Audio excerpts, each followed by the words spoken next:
இது எல்லாமே சரலக்கணம். அப்ப இந்த சரலக்கணத்துக்கு எல்லாமே பாதகத்தை செய்யக்கூடிய தன்மைகள் பாருங்க. சரலக்கணம் மேசத்துக்கு பாதகஸ்தானம் கும்பம். கும்பத்துக்கு என்ன திசைனா மேற்கு திசை. இந்த மேற்கு திசை நமக்கு ஆகாது. அதே மாதிரி கடக லக்கணத்துக்கு 11ஆம் இடம் ரிஷபம், அது தெற்கு திசை ஆகாது.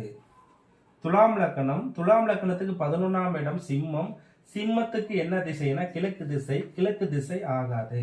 மகரம், மகரத்துக்கு மகர லக்கணம் சரலக்கணம், மகரத்துக்கு 11ஆம் இடம் விருச்சகம், அப்ப விருச்சகத்துக்கு வடக்கு திசை ஆகாது.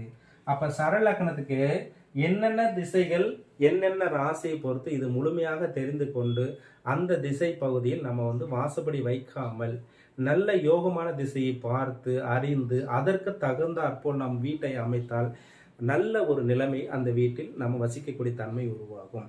அப்ப நம்ம நல்ல வீட்டில் நம்ம வசிக்கக்கூடிய தன்மை இருந்தால் பேர் புகழ் சந்தோஷம் நிம்மதி, அந்த வீட்டில் படிக்கக்கூடிய குழந்தைகள் பேரும் புகழும் அடைந்து படிப்பில் உயர்ந்து வேலை வாய்ப்புக்கு சென்று நல்ல ஒரு ஆற்றலோடு செல்லக்கூடிய ஒரு தன்மை உருவாகும். அப்ப வீடு என்பது ஒரு கோவிலை போன்றது.